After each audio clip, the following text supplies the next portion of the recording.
तो आप जानते ही होंगे, अमेरिका के पूर्व प्राइम प्रेसिडेंट डोनाल्ड ट्रंप क्या जेल जा सकते हैं? क्या आपको मालूम है कि उनके सवालों के जवाब में क्या ये ऐसा हो सकता है? जानिए ज़रूरी सवालों के जवाब। सवाल ये हैं कि पूर्व अमेरिकी राष्ट्रपति डोनाल्ड ट्रंप पर 6 जनवरी 2021 को कैपिटल हिल हिंसा के मामले में मुकदमा चलाया जा रहा है। ये काफ़ी बड़ी बात है और ये अमेरिकन हिस्ट्री में पहली बार हो रहा है। रिपब्लिकन नेता ने किसी भी तरह के गलत काम में शामिल होने से इनकार कर दिया है और इस केस को मूर्खतापूर्ण बताया है। डोनाल्ड ट्रंप पहले से ही ज़रूरी फाइलों को गलत तरीके से रखने और एक स्टार को गुपचुप तरीके से पैसे का भुगतान करने जैसे 2 मामलों के आरोप में झेल रहे हैं, जो उनकी वाइफ हैं।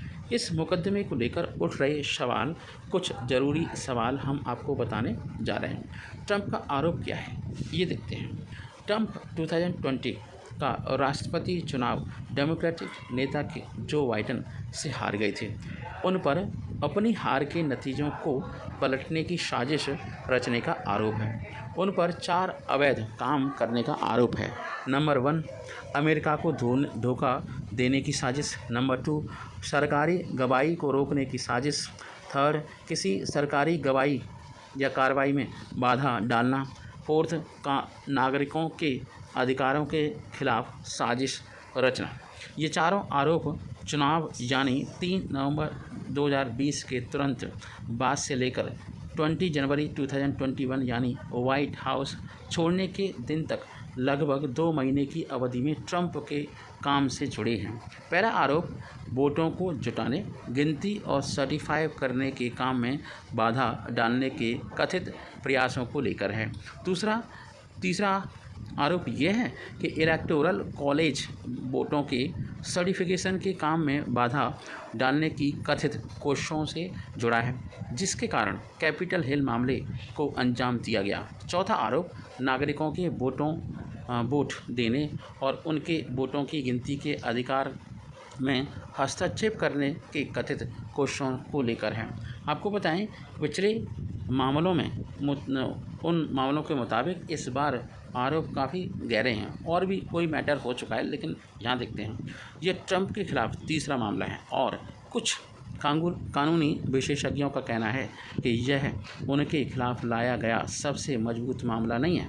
उन्हें इससे ज़्यादा बड़े कानूनी संकट का सामना करना पड़ सकता है। हालांकि बीबीसी की उत्तर अमेरिकी संवाददाता सारा स्मिथ का कहना है कि आरोपों की गंभीरता के संदर्भ में सबसे गंभीर और अहम बातें ये हैं कि ये पहली बार है जब ट्रंप पर किसी ऐसे मामले में अभियोग चलाया जा रहा है जो उन्होंने राष्ट्रपति रहते हुए किया।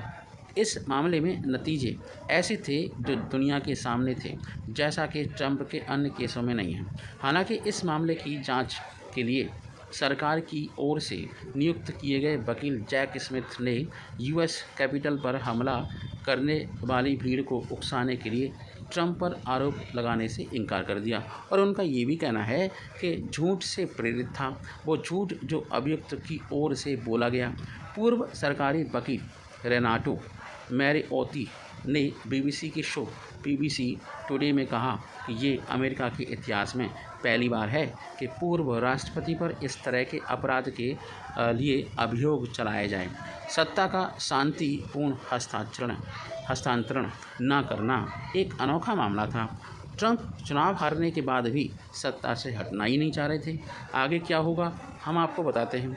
ट्रंप को गुरुवार वाशिंगटन डीसी में अदालत में पेश होना है। अभी यह स्पष्ट बिल्कुल नहीं है कि वह व्यक्तिगत रूप से वहां जाएंगे या रिमोटली पेश होंगे। रिमोटली पेश का मतलब विजुअल तरीके से। ट्रंप के खिलाफ जांच का नेतृत्व करने वाले सरकार के नियुक्त वकील जैक स्मिथ इससे मामले में जल्दी सुनवाई की मांग कर रहे हैं। हुआ ये है, लेकिन कई कारणों से ऐसे मामले की जल्द सुनवाई हो पाएगी, ऐसे आसार हमें नहीं लगते कि ये हो पाएगी। उनके खिलाफ कई केस भी चल रहे हैं और कब कौन से केस का ट्रायल होगा यही तय करेगा कि इस केस में कितना वक्त लगेगा। सभी केस एक ही समय नहीं चलाए जा सकते। इस बात के भी आसार काफ़ी कम हैं कि चुनाव के दौरान किसी मुख्य केस की सुनवाई हो। जल्द ही रिपब्लिकन नेशनल कन्वेंशन होने वाला है, जब पार्टी और राष्ट्रपति पद के उम्मीदवार को औपचारिक रूप से चुनेगी, सिलेक्ट करेगी। तो मैरियातो बताते हैं कि अमेरिकी न्याय प्रणाली में मुकदमे के लिए अधिक समय देने के कई तरीके होते हैं। तो ये काफ़ी हद तक संभव है कि ट्रंप एक बार और राष्ट्रपति चुने लिए जाएं, और अगर ऐसा हुआ तो फिर से ट्रायल शुरू होगा।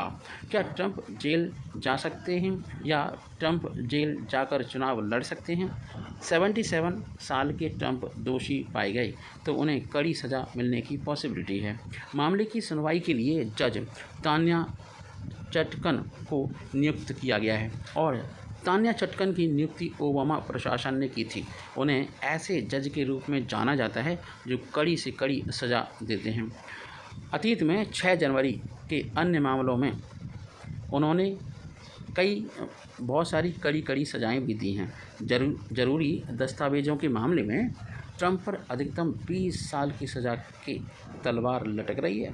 अमेरिकी कानून के तहत यदि किसी व्यक्ति पर आपराधिक आरोप लगे हों और या भले ही वह जेल में हो, तो भी राष्ट्रपति का चुनाव लड़ने से कोई नहीं रोक सकता। हालांकि सवाल ये है कि मतदाता ऐसे उम्मीदवार को वोट देना चाहेंगे या नहीं चाहेंगे, ये तो आने वाला टाइम बताएगा। अमेरिका के इतिहास में कम से कम 2 लोग आपराधिक केस में दोषी करार दिए जाने के बाद भी राष्ट्रपति पद का चुनाव लड़ चुके हैं।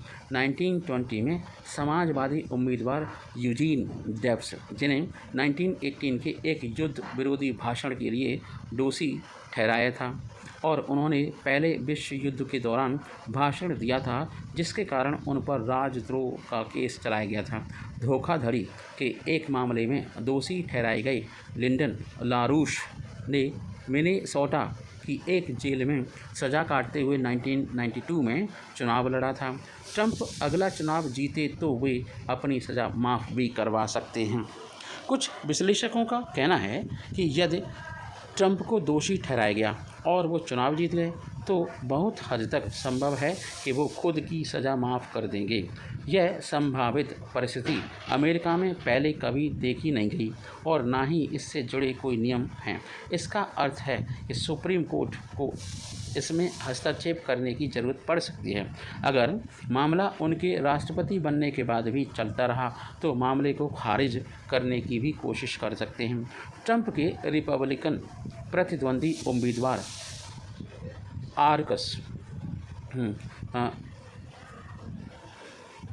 आरकासिस के पूर्व गवर्नर आशा हचिनसन ने NBC नेटवर्क को बताया कि दोनों ही स्थिति संभव हैं, पॉसिबल हैं, लेकिन उन्होंने कहा कि खुद को माफ़ करने के प्रावधान का जिक्र संविधान में तो नहीं है।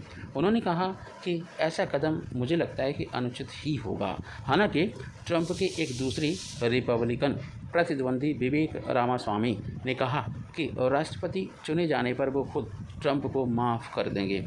ट्रंप के सबसे मुख्य रिपब्लिकन प्रतिद्वंदी माने जा रहे रॉन डेसेंटिस ने CNN को एक इंटरव्यू में कहा था कि ट्रंप का जेल जाना देश के लिए अच्छा नहीं होगा।